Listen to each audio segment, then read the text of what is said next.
Monsieur le président, monsieur le ministre, mes chers collègues, nous examinons aujourd'hui les crédits dédiés aux missions « Pouvoirs publics »,« Conseil et contrôle de l'État » et « Direction de l'action du Gouvernement ».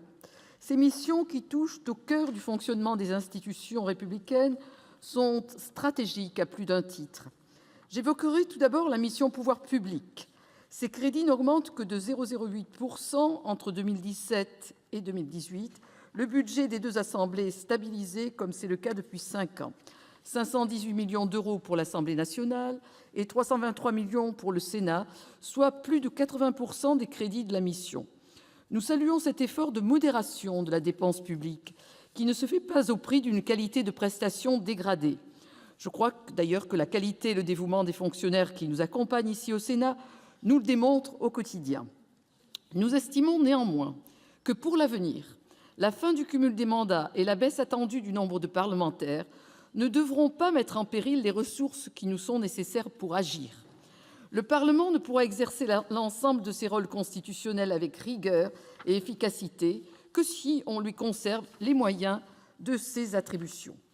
En ce qui concerne la mission « Conseil et contrôle de l'État », nous saluons le rôle fondamental du Haut Conseil des finances publiques, du Conseil économique, social et environnemental, de la Cour des comptes et du Conseil d'État dans la définition, le contrôle et l'analyse des politiques publiques.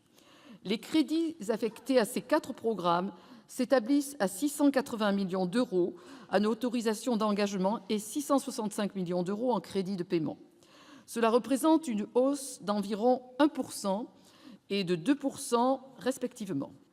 Cette progression relativement modérée est en continuité avec les lois de finances des années précédentes, mais ne reflète pas, à notre sens, l'accroissement des missions dont les juridictions administratives, notamment, sont accablées.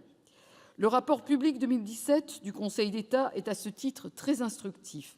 La plus haute juridiction administrative a vu le nombre d'affaires portées devant elle augmenter de 10 % en 2017 par rapport à 2016. La Cour nationale du droit d'asile a également connu ces dernières années une hausse structurelle de son activité, due à la croissance du contentieux des étrangers. Le Gouvernement a identifié ces points de tension, mais n'y répond que de manière modeste.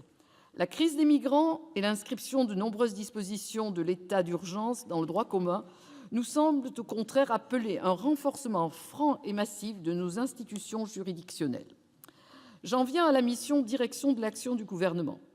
Je voudrais, là encore, évoquer plus précisément un service qui contribue de manière importante, bien que méconnu, à la sécurité des Français.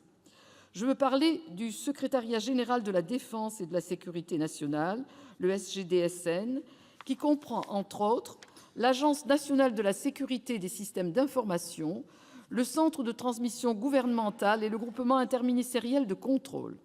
La montée en puissance de ces services est réelle. Nous la saluons. Néanmoins, ils demeurent en deçà de leurs homologues britanniques ou allemands, tant en termes d'effectifs que de moyens.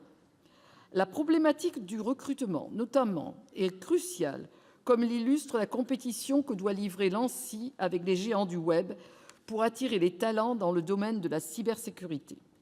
Nous estimons que notre effort de défense passe également par le renforcement de ces agences qui nous permettent de mieux combattre les nouveaux types de menaces, en premier lieu la menace cyber. Sous réserve de ces quelques interrogations, portant surtout sur les crédits dédiés aux juridictions administratives et aux services de défense rattachés au Premier ministre, le groupe Les Indépendants - République et Territoires votera les crédits de ces missions.